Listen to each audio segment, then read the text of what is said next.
سر کیا کہیں گے، یہ خلاف ورزیاں حکومت بھی اپوزیشن بھی بڑھ چڑھ کے حصہ ڈال رہی ہے، اور اس ملک کا سب سے بڑا رونا یہی ہے کہ جب تک اس ملک میں فری اینڈ فیئر الیکشن نہیں ہوں گے تب تک ہم نہ کہیں گے کہ صحیح جمہوریت آئی، اور نہ ہی عوام کے جو حقیقی نمائندے ہیں وہ ایوانوں میں جا پہنچیں گے۔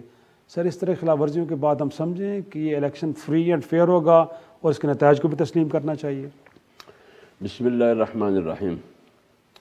دیکھیے پی ڈی ایم یا جمعیت علماء اسلام یہ تو روز اول سے 25/18 سے ہی کہہ رہی ہے کہ وہ الیکشن دھاندلی زدہ اور چوری شدہ مینڈیٹ کے نتیجے میں ایک پارٹی کو جو اقلیت کی پارٹی تھی ان کو اکثریت دی گئی طاقت کے بل پر اور ملک پر مسلط کی گئی۔ آج نتیجہ یہ ہوا کہ ایک تو تسلط ہے جو جبر کے ذریعے، دوسری بات یہ کہ کرپٹ ہے، تیسری بات یہ کہ نااہل اور نالائق بھی ہے۔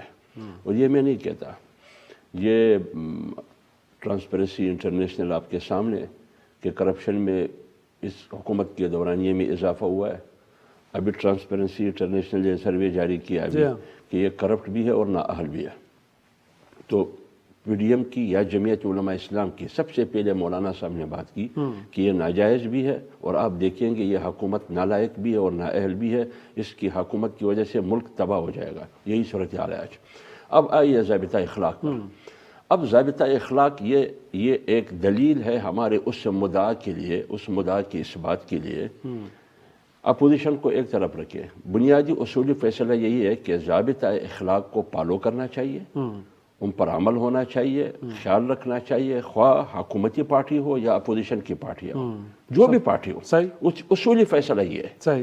اب آئیے اس بات پر، اپوزیشن کو ایک طرف رکھے، وہ تو عمران خان کے مطابق، ان کی پارٹی کے مطابق کیا الزامات نہیں لگے، کیا گالیاں نہیں پڑی، ابھی تک بھی ان کو گالیاں پڑ رہی ہے، الزامات لگ رہے ہیں کرپشن کی، ڈاکو لٹیرا فلانا۔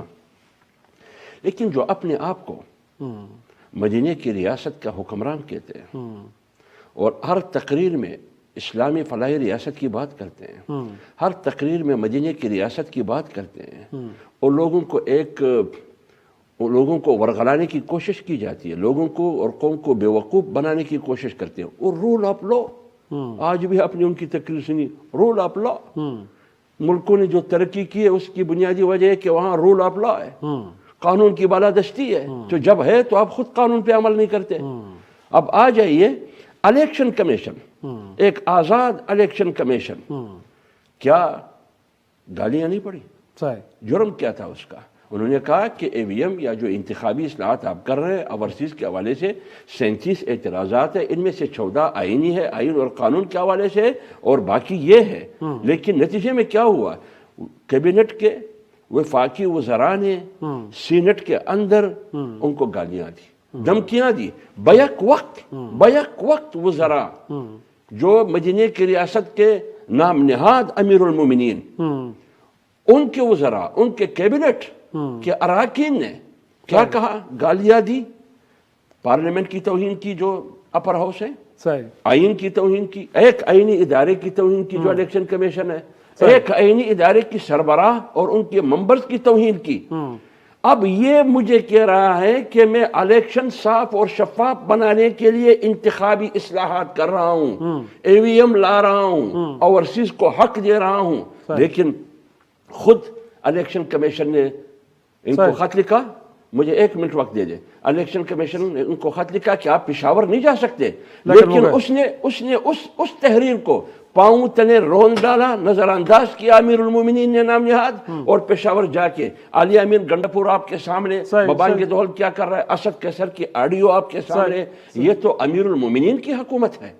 یہ کس قسم بڑے نکات اٹھا دیں حافظ صاحب۔ میں چاہوں گا کہ علی ظفر صاحب انفیکٹ اگر ملک کی حکومت، اگر پرائم منسٹر سر ضابطۂ اخلاق کی خلاف ورزی کریں گے تو پھر ہم کس بنیاد پہ اپوزیشن کو کنڈیم کریں سر؟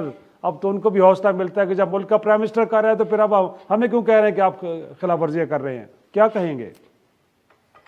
جی دیکھیں، جہاں تک تو پرنسپل کی بات ہے، کوئی بھی قانون ہو اس کی تشریح اگر کی جائے اور اس کی تشریح کے بعد ایک فیصلے پہ پہنچا جائے کہ اس قانون کی یہ تشریح ہے اور اس پہ کلیئرٹی ہو، تو اس کی خلاف ورزی کرنا کسی کو جائز نہیں ہے، اور اگر کسی نے کی ہے تو اس کو قانون کے مطابق فائنز بھی ہونے چاہیے اور اس کے خلاف ایکشن بھی ہونا چاہیے. اس میں تو کوئی شک نہیں ہے، تو پرنسپل کی ایک جنرل بات ہے اور میرا خیال ہے سبھی اس پہ وہ متفق ہیں. چاہے ملک کا پرائم منسٹر کیوں نہ ہو. صحیح. وہ تو دیکھیں، وہ تو ایک ایشو بالکل کوئی اس میں کوشچن نہیں ہے کہ یہی رول آف لا کا مقصد ہی یہ ہوتا ہے کہ قانون سب پہ برابر لاگو ہوتا ہے چاہے جو بھی ہو. لیکن اب دیکھنا یہ ہے کہ کس نے خلاف ورزی کی ہے اور کس نے قانون کی خلاف ورزی نہیں کی.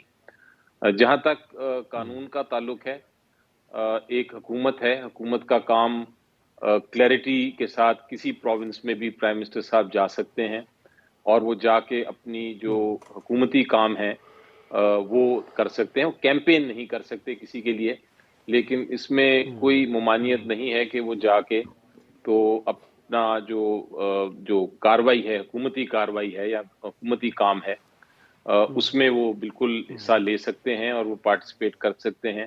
اب بہت ایک اہم میرا خیال ہے سٹیپ لی ہے حکومت نے صحت کارڈز کی، راشن کارڈز کی. یہ ایسی چیز ہے، ایسی ریولیوشنری چیز ہے جو کہ آپ نے پاکستان کی تاریخ میں پہلے نہیں دیکھا. ہم باہر کے ملکوں کی بات کرتے رہتے تھے کہ جی وہاں فری ہیلتھ ہے، فری ایجوکیشن ہے اور وہاں انشورنس حکومت دیتی ہے. اگر کوئی بیمار ہو جائے تو اس کا خیال رکھنا یا اس کے پیسے دینا حکومت کا کام ہے. اور ہم یہ سوچتے تھے کہ پاکستان میں بھی کبھی یہ ہوگا، تو وہ ہو گیا ہے. اب صحت کارڈ آ گیا ہے. اس کے سلسلے میں پرائم منسٹر صاحب کسی بھی ملک کے کونے میں جا کے اناؤنسمنٹس کرتے ہیں اور اس کے بارے میں بتاتے ہیں. تو میرا خیال ہے کہ اس میں تو کوئی کسی قانون کی خلاف ورزی نہیں ہوئی. ہاں اگر کوئی کیمپین نہیں ہوتی. آپ کے خیال میں کوئی یہ ضابطۂ اخلاق کی خلاف ورزی نہیں ہے کہ الیکشن اگر ہو بھی رہے ہوں تو اس میں حکومتی کام تو نہیں رکتے، گویا کہ گورنمنٹ کو تو اپنا فنکشن کرنا ہی کرنا ہے. تو اگر پرائم منسٹر نے کوئی راشن کارڈ، کوئی صحت کارڈ کا اعلان کر دیا ہے تو یہ چیزیں تو پہلے سے چل رہی تھیں، تو ان کے خیال میں ضابطۂ اخلاق کی خلاف ورزی میں یہ نہیں آتا. اور ساتھ میں یہ بھی بتائیے گا کہ اگر سزائیں صرف اتنی ہیں کہ 10,000 سے لے کے 50,000 تک جرمانہ، تو کیا اس طرح کی سزاؤں سے ہم ان خلاف ورزیوں کو پھر روک پائیں گے؟ جی اصولی طور پر تو وزیر اعظم صاحب کو اپنے گورنر ہاؤس پشاور میں نہیں جانا چاہیے تھا جب الیکشن کمیشن آف پاکستان نے انتہائی سخت نوٹس لیتے ہوئے ان کو یہ کہا کہ جناب ضابطہ اخلاق میں کے مطابق پرائم منسٹر، وزراء، صوبائی وزراء، اسپیکر، چیئرمین سینٹ جو ہے وہ کسی قسم کا بھی ڈیولپمنٹ کے بارے میں کوئی اناؤنس نہیں کر سکتے. یہ پورا پیرا 2 ہے ان کا جو انہوں نے پرائم منسٹر صاحب کے نوٹس میں لائے. اور ساتھ یہ بھی کہا کہ آپ واپس پشاور نہ جائیں، ادروائز ہم آپ کے خلاف ضابطے کی کاروائی کرنے کے مجاز ہیں. لیکن بہرحال ایک انہوں نے چیف سیکرٹری خیبر پختونخوا نے ان کو یہ مشورہ دیا کہ جناب یہاں آپ نے تو ایک پورے ملک صوبے خیبر پختونخوا میں ایک صحت کارڈ کا اعلان کرنا ہے، تو یہ ضابطۂ اخلاق کی خلاف ورزی نہیں ہوئی. لیکن اس کے برعکس ایک غیر معمولی واقعہ یہ پیش آیا کہ الیکشن کمیشن آف پاکستان نے بھی اس پر چشم پوشی کی اور انہوں نے اپنے خبر جو ہے وہ باخبر ذرائع سے یہ جاری کروا دی کہ یہ ہمارے نقطہ نگاہ سے جیسے علی ظفر صاحب فرما رہے ہیں کہ وہ اس کی خلاف ورزی نہیں ہوئی. لیکن اگر بعد نظر میں دیکھا جائے تو پرائم منسٹر صاحب کو الیکشن کمیشن پاکستان کا احترام کرتے ہوئے نہیں جانا چاہیے تھا. یہ اعلان اپنے پرائم منسٹر آفس میں کر دیتے. پرائم منسٹر آفس کے سیکریٹریٹ میں جیسے عام خطاب فرماتے ہیں وہ خطاب فرما دیتے، وہاں پشاور نہ جاتے. تو اچھا تھا، ایک الیکشن کمیشن کی عزت میں اضافہ ہوتا. اور الیکشن کمیشن پاکستان تو ایک خاص معمول کے مطابق اس پر انہوں نے نظر انداز کر دیا. لیکن جب اس کے ساتھ ساتھ جیسے ٹھیک کہا حمداللہ صاحب نے بھی کہ جب آپ اس طرح کی خلاف ورزیاں کریں گے تو ان کے وزراء بھی آپس سے باہر ہو جائیں گے. تو علی ظفر صاحب سے ہماری ریکویسٹ یہ ہے کہ بہت سنجیدہ ان کا رول رہا ہے ہمیشہ. قانون کی بات بہت صحیح فرماتے ہیں کہ قانون کی بالادستی کے بارے میں ان کا بڑا نقطہ نظر بڑا مضبوط ہے. تو جناب ان کو یہ بھی نوٹس میں لے آئے کہ جناب جو علی امین گنڈا پور جو ہے وہ الیکشن کمیشن کا مذاق اڑا رہے ہیں.